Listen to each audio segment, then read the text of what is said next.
kale nsanyuse okubalabako mwenna abamaze okutuninga UNNTV tuguse ne programu yaffe nga sindala ye GGYAKO ekituntundu eky'ekyenda mu 8 tubadde ndowooza tetu update nze wano katusooke tu updating tutambudde nno kubanga tubulayo ebitundu bibiri okukuba ebitundu 10 oluku mu mutwe nkakasiza ddala nti temusigadde kyekimu naddala mu abatandika GGYAKO ku kitundu ekisooka waliwo kye tubakolera ekyenjawulo mu bitundu ebyo byonna ebya GGYAKO 10 era tujja kibanjulira gye bujjako awo ate bwe kiba kizze mukijjumbire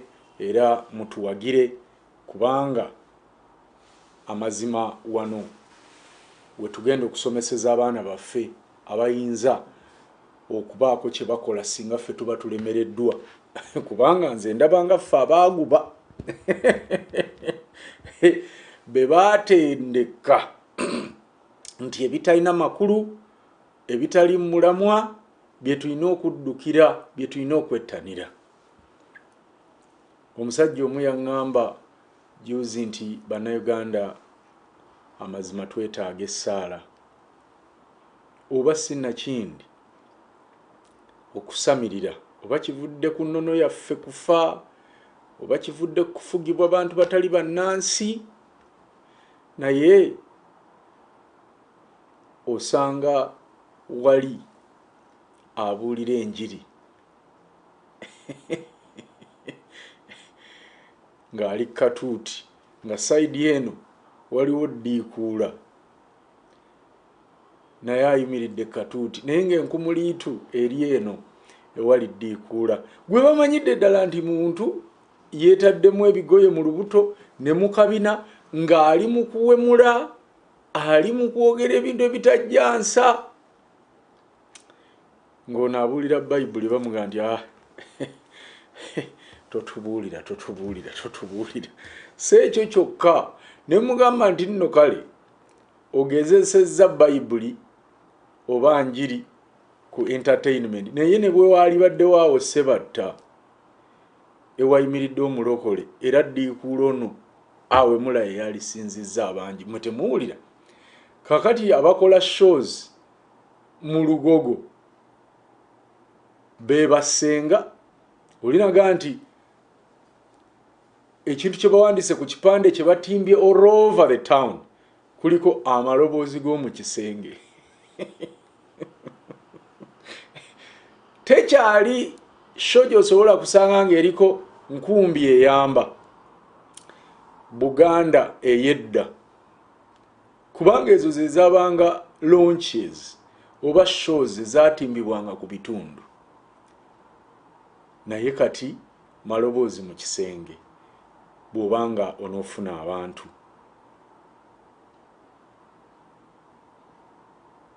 mu National Theatre tebakyagendayo mu Bat Valley tebakyagendayo bonna bajjula mu Comedy Store n'olwensonga eyo nti zino show bweziti bwe zibaawo nga UNN bwe yajja tulina okugyekwata tulina okulaba nga tujagazisa abaana baffe at least bo balema ate kubanga generation yeno bwefudde obwenkanidde wano kale twataddeyo omutwe ogugamba nti the sparkle behind the federal revolution emmanduso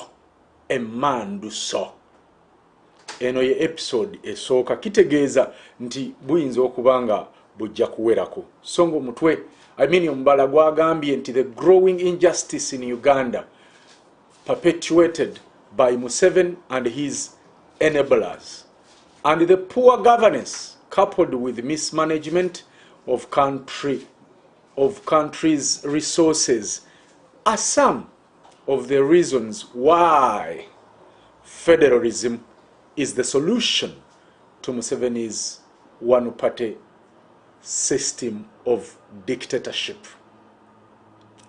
Akaleero ka byafaayo bw'obanga onyumirwa history oli owaffe owa UNN ow'ekimmemmette gwe twakolanga mu Who Betrayed Uganda buli lwakubiri kakati tumukuteekeddeteekedde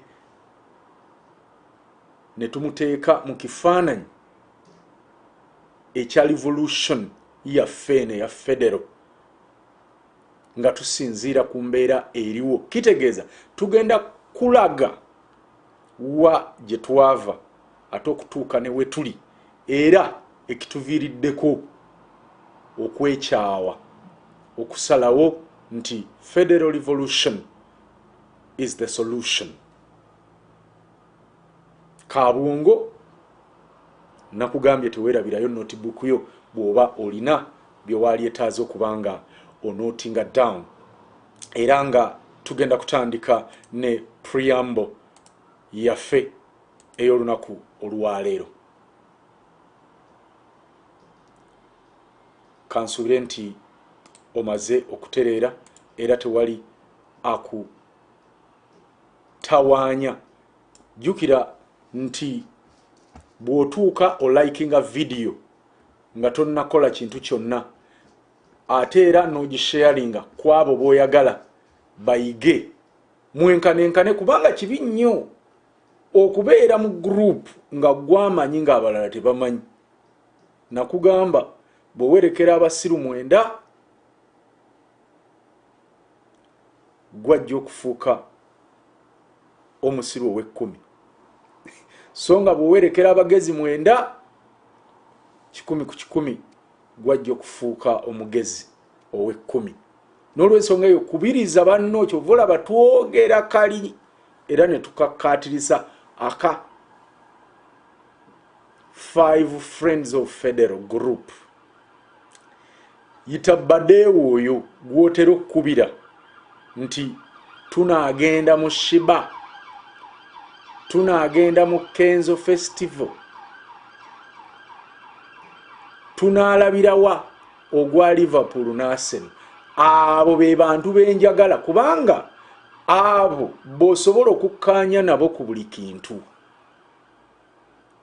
Tetwetaaga onoonye mikwano gy'olina kukubira bw'wabaawo ky'ogyetaaza. Twagala nga bali within ogenda ku ddirisa n'okonkona nti owaaye fuluma kabikkuse. Kakati bwe tuba twogera ku babbade oba mikwano gyo abalina okuba ba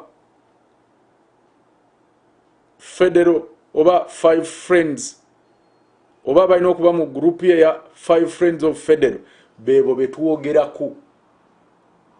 Kakati bw'oŋŋamba nti naye nga kizibu konvisinga abantu, ate mukwano gwo weetaaga okumukonvisinga oka ofiirewo. Munyumyamu bunyumya nga bwe munyumya nga Liverpool egenda kusamba United ne mukkaanya.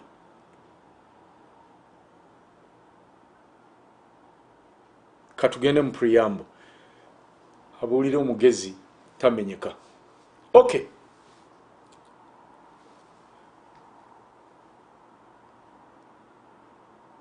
we can no longer sit down in indifference and fold our hands as we see our country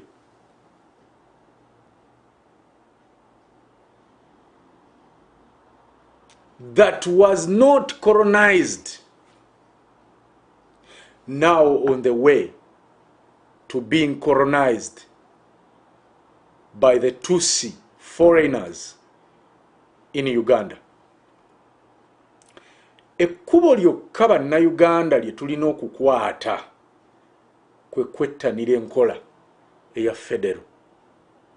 Leero tutandise okubayisa mu biki ebyali emmanduso.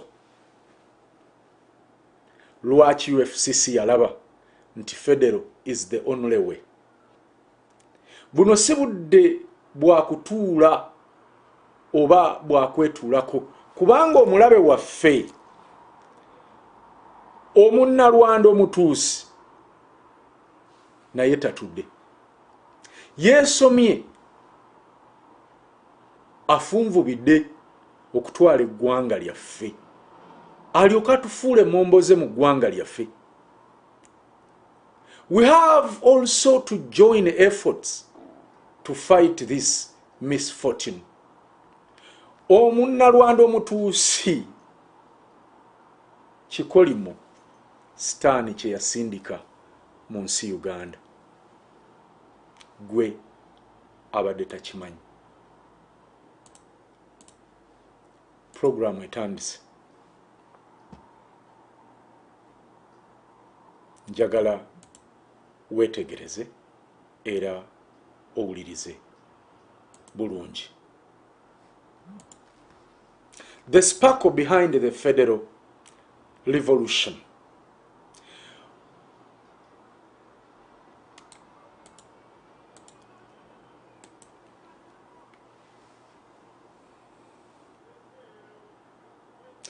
Mu 1894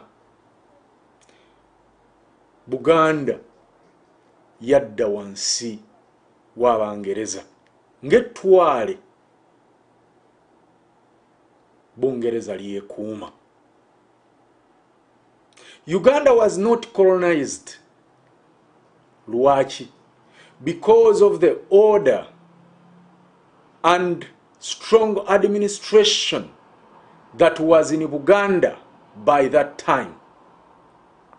Because of the level of civilization that was in Uganda.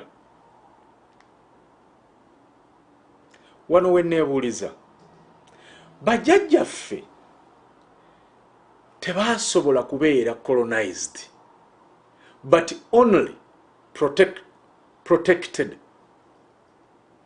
How comes nti ffe twesuuliddeyo ogwa Naggamba nga tulaba nti the Tutsis are heading to colonizing us?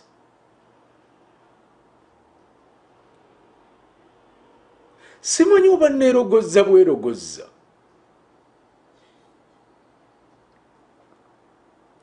Ekigenda mu maaso ate nga ne bannabyabufuzi bakiraba is the plan of the Tutsis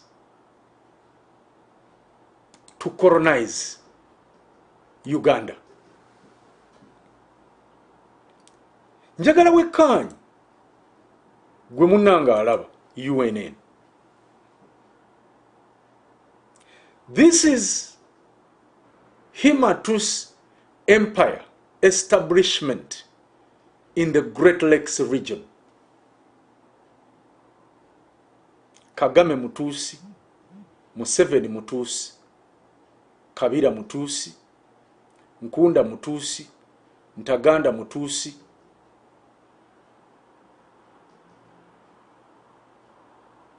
Nkurunziza Mutusi, Buyoya Mutusi,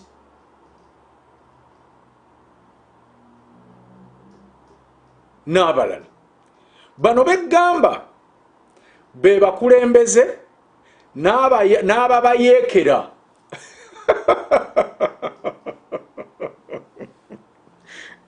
Can you imagine? Bano kati be bakulembeze ba Great Lakes region. Kuno nno tetunnagattako Southern Sudan, oba kano kafuluma tebannagattako Southern Sudan, nga tebannagattako Somalia, nga tebannagattako Kenya, nga tebannagattako Tanzania. Kati wetuwogere ezo nazo mbuga zaabwe baziramuza oba n'okubanga wetuwogerera bino bazituttedde.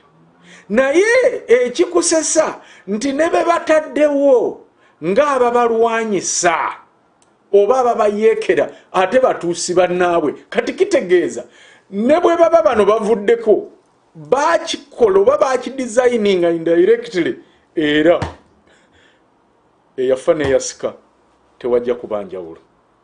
Nga kati bwe mulaba mu Uganda nti ekibiina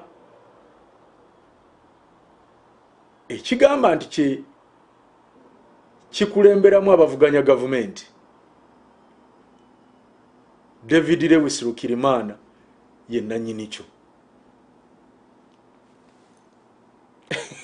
Kakati awo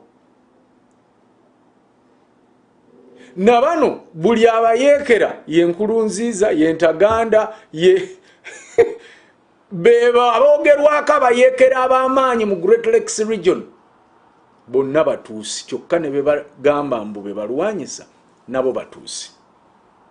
Kyekino kyeggamba nti bannabyabufuzi bangi batunudde era bakanudde era balaba ng'abatuusi bagenda okukolonizinga Uganda.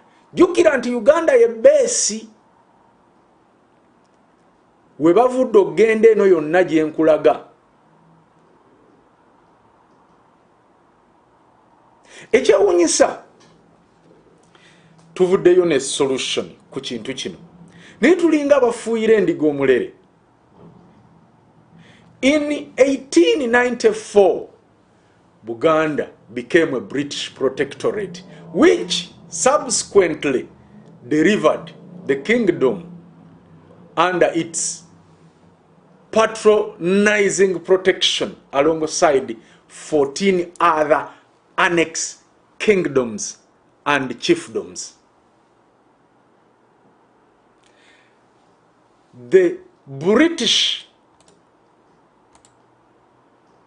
imperialists assembled all conquered and duped nations into Uganda, a country ratified through the 1900 agreement, or call it the 1900 Buganda Agreement.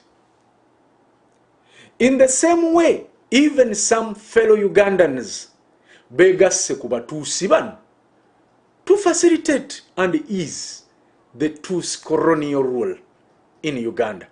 The likes of Dr. Kiza Besigye, Dr. Paul Kawanga Semwogerere, Norbert Mao and Kyagulanyi, and other politicians, especially Member of Parliaments, not forgetting religious leaders. Mwena begasse mu kiwenda kino mbagambe ekintu kimu. Mulowooza nti abatuusi bannammwe leero naye mujja kubonaabona kimu naffe. Buganda bwe yakuumibwa Abangereza obwakabaka obulala kingdoms n'obutaka chiefdoms 14 ne zibeera annexed to Uganda. Kino kitegeeza nti they were 15 nation states by that time.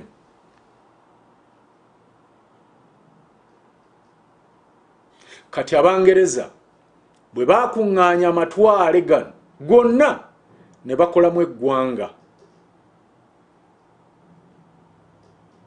erya Uganda eryafuuka eggwanga mu ndagaano ey'olwenda eyitibwa 1900 Buganda Agreement oba endagaano ey'olwenda. As with all conquest presents, struggle and resistance, 1962, Uganda attained independence from British rule, and Milton Obote Kawenkene Sr. became the new nation's first prime minister. Regardless of the newly attained independence, Uganda is yet to live through a political power transition that is peaceful and inexistent of mass struggle. The wave of change to present day has been carried out via coup d'etats or wars.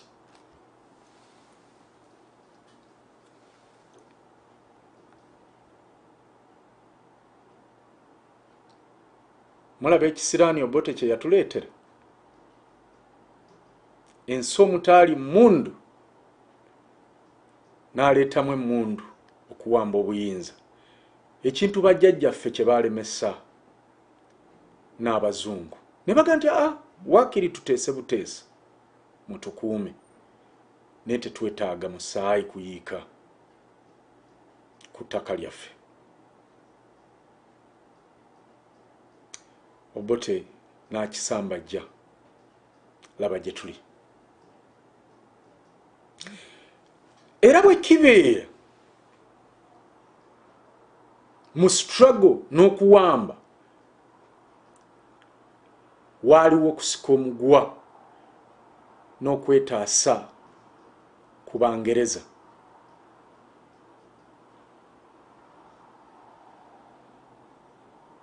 Era mu 1962 Uganda ne yeetongola oba ne yeetengerera, wabula teyafuna bwetwaze kubanga Uganda yali ekuumibwa bukuumibwa.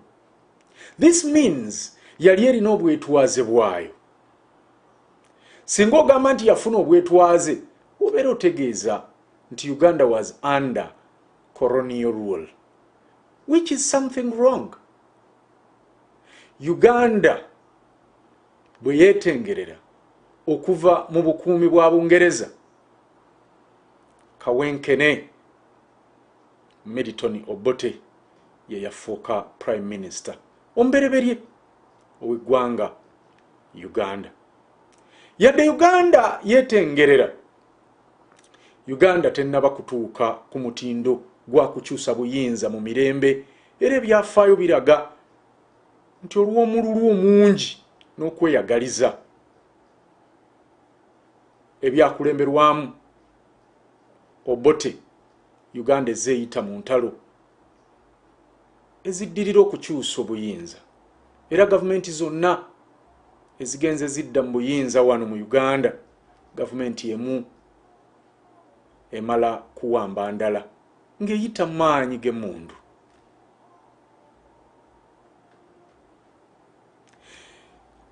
Yadde gavumenti ya Museveni yajja mu buyinza na mmundu, naye buli lwe wabeerawo okulonda okwandiviiriddeko okukyusa obuyinza mu mirembe, era emmundu yeekozesebwa okwenywereza mu buyinza. Okumala emyaka 36, more than half of Uganda's independence years, Museveni and his fraternity of thieves, NRM, who call them liberators, yadenga they are traitors, bamaze emyaka egyo nga basitamye ku ggwanga Uganda, bafuga bannayuganda bumbula, babatulugunya, babayisa bubi nnyo, era ng'oli bwakugamba nti emyaka gino gyonna bannayuganda bagimaze musibira mu bbwa, oba gibadde myaka gya kijambiya towakana. Tewalina kimu ggwanga kyerikungudde mu myaka gino egiyitibwa egy'okwefuga okujjako okuttibwa kw'Abannayuganda, okubba ebintu by'eggwanga, okubba ensimbi z'eggwanga, okwonoona ebyenjigiriza, ebyobulamu, infrastructure, okwavuwaza bannansi mu bugenderevu, okutemula bannansi, okubulwa emirembe, amaziga n'ebiwoobe be baana baliwo mu ggwanga lino Uganda. For over 36 years, the Museveni NRM regime has presided over a military, aristocratic, authoritarian form of dominance over the Ugandan people.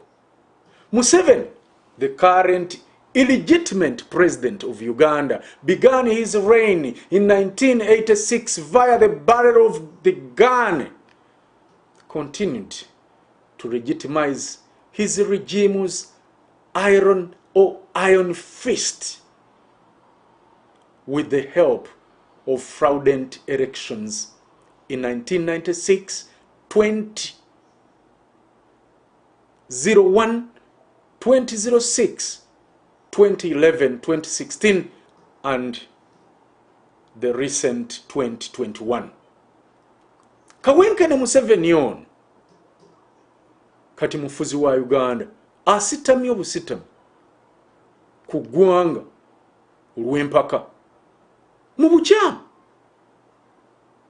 Yatandika okusitama ku Uganda mu 1986 ng'ayita ku mudumo gw'emmundu era yeekuumidde mu buyinza ng'asinziira ku mmundu wamu n'okuteekawo okulonda okw'ekiguumaaza mu 1996, mu 2001, mu 2006, 2011, 2016 n'ejjo ly'abalamu mu 2021. Era ayita mu kubba ssente z'eggwanga okugula abalonzi.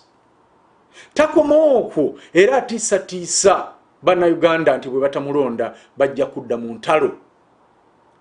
Si ekyo kyokka era alina akabinja k'abantu abamukuumidde mu ntebe, bakkussa n'omusimbi omungi ne bagenda mu bantu nga bakuba ebyebajjagala olw'omukkuto nga bano be ba member of parliament.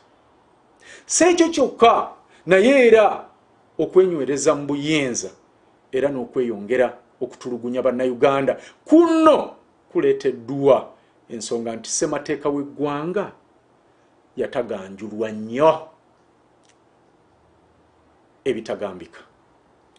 Mu 2005 ekkomo ku bisanja omukulembeze kiyite term limit, omukulembeze byalina okwesimbawo byaggyibwa mu constitution.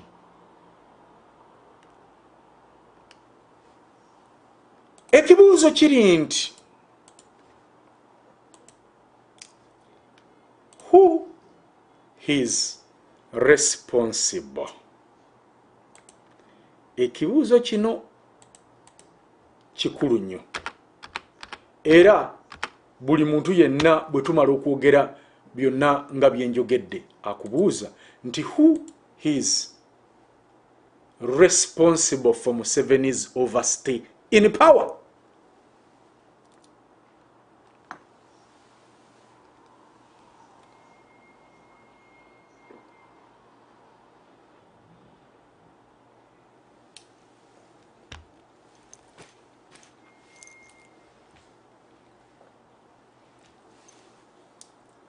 Ekibuuzo kino kibobbya bangi omutwe. Leero kambajja amaggwa. Oluusi tugenda ne tutunuulira ensonga eziri responsible for Museveni's overstaying power ne twerabira ensonga enkulu ennyo. Nsonga che, you and me are responsible for Museveni's overstay in power. Period. Nothing else. Every Ugandan of age 18 years is responsible for Museveni's overstay in power. Ensonga zange zizi omanyi nze sirema kuwa nsonga zange ate nenkuteerako n'ebyo ebizidefendinga. Ffe nnyini ffe tumulonda. Ojja kuŋŋamba nti tomuwangako kalulu, oli mutuufu. Naye buli lw'ogenda n'olonda omuntu gwe yeesimbyewo naye obeera olonze Museveni. Kubanga bano be yeesimbawo nabo omulimo gwabwe si kuvuganya oba kujjako Museveni wabula kulaga nti there is a democracy in Uganda.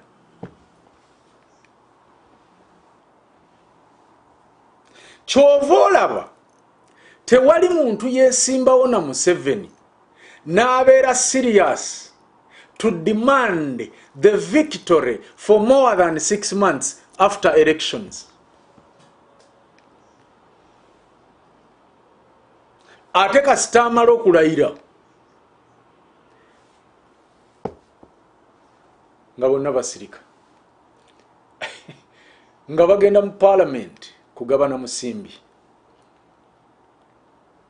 nga batandika nkuŋŋaana afresh bwe beetegekera ate okulonda okuddako naye ng'okwaggwa bagamba baababba.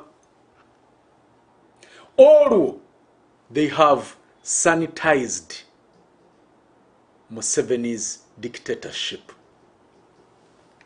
Ensonga ey'okubiri, ffe tulemeddwa kusituka okwegattira awamu ne tusaba enkola ennuŋŋamu nga Federo esobola okutwala eggwanga lyaffe mu maaso.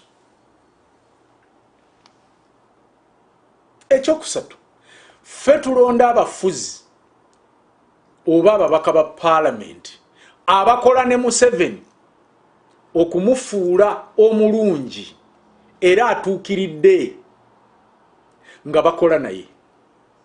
Bano bammemba ba parliament bemulaba era ffe betulonda betunoonyeza obululu. Buli lwe tubalonda ne bagenda ne balayira ne batuula mu parliament eno Museveni ng'atutunuulira ng'agamba laba embaata ezitamanyi kye zikola. Bano betulonda ye baayagala kubanga they are the ones who helped him to stay in power. Njagala bannayuganda mukole ekintu kimu mwenna. Muzire okulonda ba member ba parliament, ba councillors, ba municipal chairpersons. Mwete mukayana. Museveni yesimbewo n'abantu beyetegekede mwe musirike. Olunaku olw'okulonda lutuuke temulonda yadde MP n'ogwo. Through corruption, intimidation and militance, the Museveni regime enabled the constitution changes to prolong its lifetime. Hence 2005 oversaw the removal of the 2-term limit. And with 2018, a siege on parliament established life presidency. Both proceedings shed light onto Ugandan parliamentary governance, standing to be remembered as a mockery, trampling on the voices of the future of the Ugandan masses. Bw'otunuulira okutigaatiga ssemateeka wamu n'okuteekawo okulonda okw'ekiguumaaza, byonna bikulaga nti ddala parliament ya Uganda eri awo ejjudde biwottonono ebitalina na kimu kye birowooza ku Uganda ey'enkya. Omukulembeze yenna ali mu ggwanga era ateekeddwa okukuuma ssemateeka w'eggwanga obutiribiri era n'okumussaamu ekitiibwa ku lw'obulungi bw'eggwanga ate ne ku lw'obulungi bw'abannansi. Kubanga abakulembeze babeera bayingidde endagaano n'abantu ababalonze era endagaano eno ekuumibwa ssemateeka. Endagaano eno era yeewa abantu obuyinza rights ate neewa abakulembeze omulimo duty okutuukiriza obuvunaanyizibwa bwabwe. Endagaano eno era yeekuuma obulamu bw'abantu wamu n'ebintu byabwe. Okubeerawo kw'endagaano eno giyite constitution oba constitution era kwe kukuuma eddembe ly'abantu lireme kutyoboolebwa abo abayinza okulityoboola. Naye ekyennaku kiri nti kati emyaka 36 Museveni ne gavumenti ye they have successfully failed to uphold the constitution of Uganda. Today, as it was, there are violations of human rights in Uganda. Frequent tortures, theft of people's property, and lack of freedom of every kind. The constitution eriwo kutulugunya bantu wabula si kulambika bannayuganda. Holding account to memory that the chosen state leaders must respect the sanctuary of the state, binding the citizens and the ruling party into a social contract. Such a social contract holds the governing body, respects the people enough to maintain the protection of life and property, at least as a prerequisite. The existence of this contract reserves the right of the citizens to exit the agreement in conditions when those holdings power misuse it and abuse their given duty. Museveni's regime has failed to deliver on this principle with the extension of state violence to repress the will of the people of Uganda. Effuga bbiri ya Museveni terikomye ku ebyo byokka, naye era lituuse ne kukubbako abantu ettaka lyabwe, naddala ettaka eririko bannayuganda bannansangwa, naddala mu bitundu bya Buganda, Bunyoro, Busoga, Acholi, Lango ne Karamoja. Ate mu Buganda kiyitiridde kubanga n'omupango ogw'okuwera Mailo Land mu Buganda yagutandikako dda. Enkola nga zino ezitali mu mateeka ezikolebwa nga Buganda temaze kwebuuzibwako yadde kabaka, nkola nkyamu nnyo mu ggwanga ezigendera okusaanyaawo bannansi ba Uganda. Museveni's years of tyranny have extended policies of land grabbing from all existing indigenous nations all over Uganda, illustrated via the infringement of the communal land distributions in Buganda, Bunyoro, Busoga, Acholi, Lango, and Karamoja regions. The land hunt and displacement of Ugandan indigenous people continue with tyranny's promise to dismantle the Milo land system ownership in Buganda. Earlier this year, I remember it was June 6th, 2022, such illegal and self-proclaimed declaration of governance are done with no consultation spared to the people of Uganda, the Kabaka of Uganda, and other stakeholders. Museveni has turned Uganda's political affairs into a single man's desired actions to the appeasement of his close family and friends, as the Uganda people remain to watch in the shadows. Sekyo kyokka Museveni ebyobufuzi abifudde ebibye ne famire ye ne mikwano gye kw'ossa bakoddomi be. Eno nga bannayuganda balozoolera.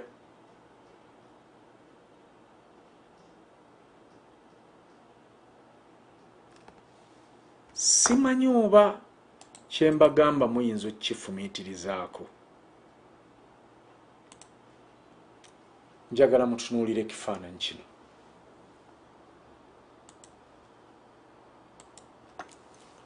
Mundage wano atali wa luganda lwe,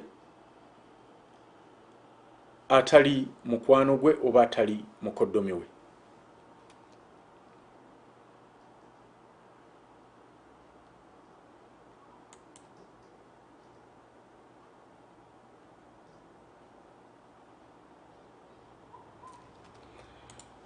Okay.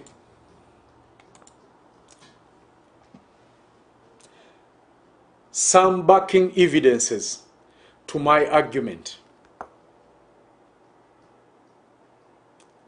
Njagala okebere New Vision gwali Uganda ng'omulina ne bw'oba oli eno naye nga wamugula kuba amawulire ago gatundibwa ku nnyonyi ne mu outlets ezimu wano mu Bungereza. Kebera New Vision eyafuluma ku lunaku lwali lwa 2 omwezi guno gwa October, ennaku z'omwezi zaali 11. Leero 19 kitegeeza ennaku 8 ze ziyiseeko. Olukwate otunule ku front page has a portrait of General Salim Saleh,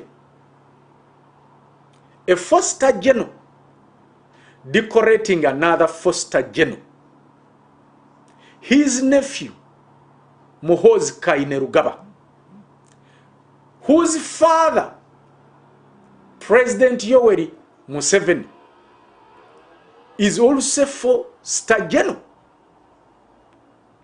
Two brothers, Museveni and Saleh, and their son Muhoozi Kainerugaba are generals in the same army, the UPDF. Museveni and Saleh may have retired, but it changes nothing. In the same newspaper, check pages 4 and 5, have a detailed story of Muhoozi's promotion and military achievements. The other prominent person whose photo appear on pages 4 and 5 is Mrs. Charlotte Kainerugaba. During COVID lockdown, a company owned by Mrs. Charlotte Kainerugaba was awarded a tender without open bidding to supply the much needed oxygen to different hospitals across the country. That is Muhoozi's wife. Her father, Sam Kutesa, is one of the longest serving ministers in Uganda. He retired from politics in 2021, recently. But his political and business influence is still visible across Uganda. For his parliamentary constituency in Maogola County, he tapped his other daughter, Shats Musherure, to repress him. And Musharure was competing with a younger brother to Museveni. Who is that?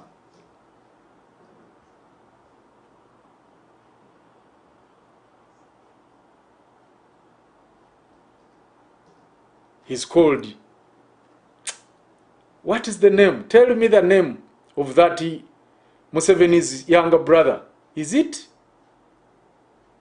Do what? Mumperi nyabana mwe. Musajja eyali avuganya ne Musherule. Sodo. Nkwagala nnyo Rodin. Ne Nanteza Mwebale.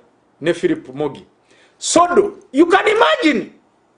I want you to get a pen and paper or a pencil and draft for me this Canet work I'm talking about or I'm explaining to you.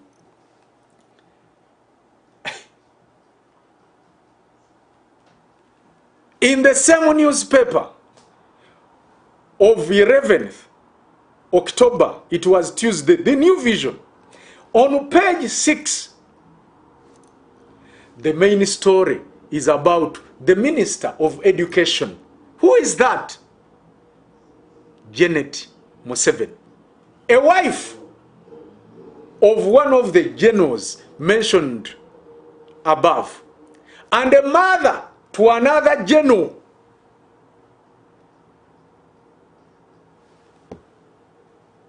It goes without saying that she's a sister in law to the third general. Twagambye ba general baffe bali basatu mu kifaananyi kino, Museveni, Sale ne Muhoozi. Kati Janet Museveni muka general which is Museveni era mulamu wa general which is Sale era nga ye mama wa general mulala owokusatu which is Muhoozi.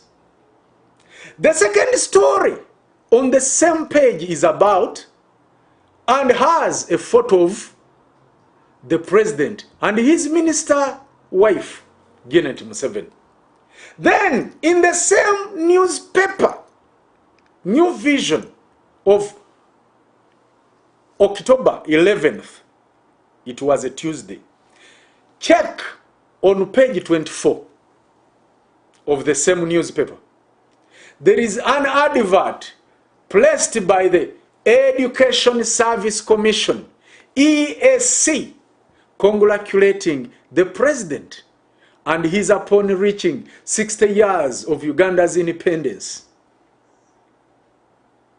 Needless to say that 36 of the 60 years have been under Museveni as a president. What is more telling? However, are the mug shots of the people in the advertorial which covers half of the page.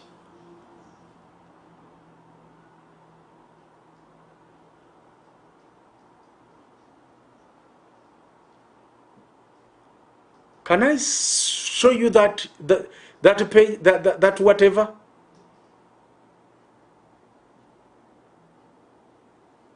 It's here. Have a look.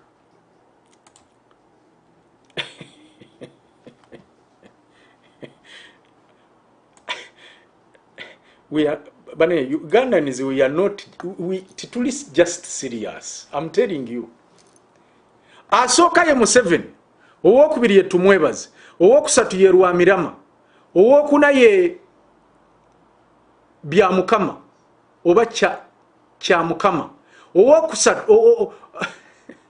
owokutaano ye Mwebaze, owomukaaga ye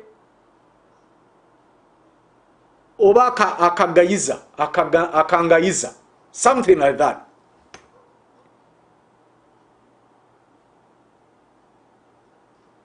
Are we really serious people? Kino ate oba ne Sri Lanka tekyatuukawo bwe kiti.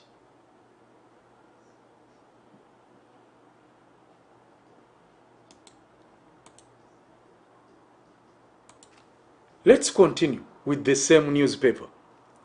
General Museveni has president. Mrs. Museveni as Minister of Education, and then member of the Judicial Service Commission, GSC, I think. One of the GSC members stands out. Her name is Dr. Violet Kajubiri Florich, the vice chairperson of the commission. Why does her name, Kajubiri, stand out? Well, she's a sister to General Museveni and General Sale. And by implication, an aunt to General Muhoozi. She's the one in light blue in that photo on the screen. Not only that, and a sister-in-law to the Minister of Education, Mrs. Janet Museveni. So yes, you have a 4-star general who has been our president for more than 36 years. His brother, another 4-star general, Salim Saleh, is a presidential advisor on many things, including defense and security, agriculture, political mobilization, etc.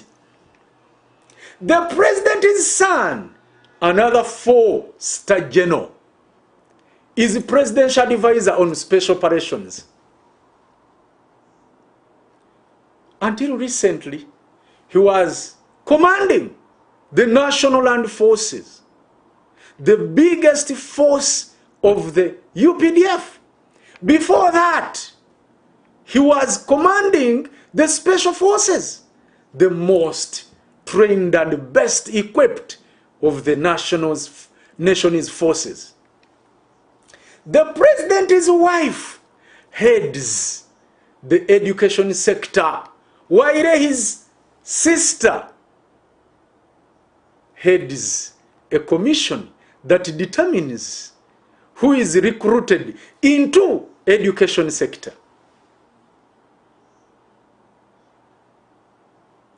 The president's daughter-in-law was the most qualified person to supply delicate medical equipment for the country's public hospitals during COVID, which is a wife to Muhoozi, Shalti, and a daughter to Sam Kutesa.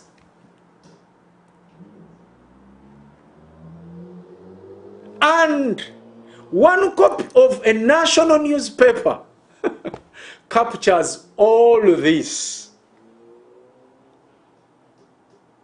in one day. Olukiiko lwa Diary Development Authority mululabye si lwe lwokka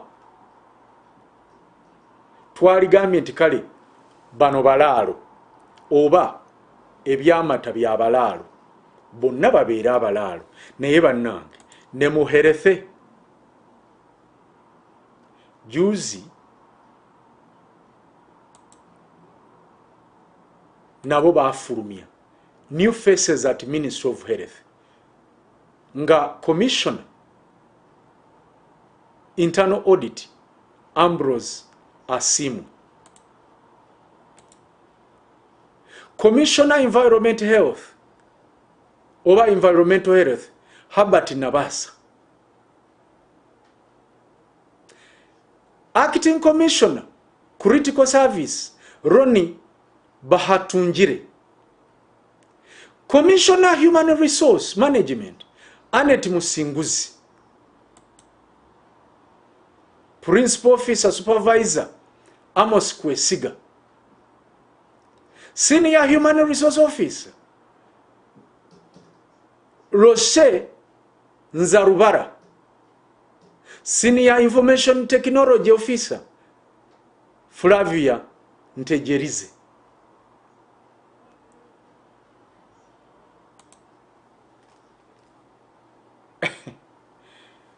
Mubino gwandaba oyiga mungi.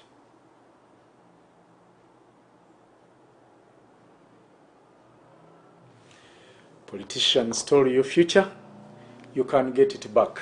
Ekikuta obudde kiri buta, akagombe k'enkomerero katandise okuvuga.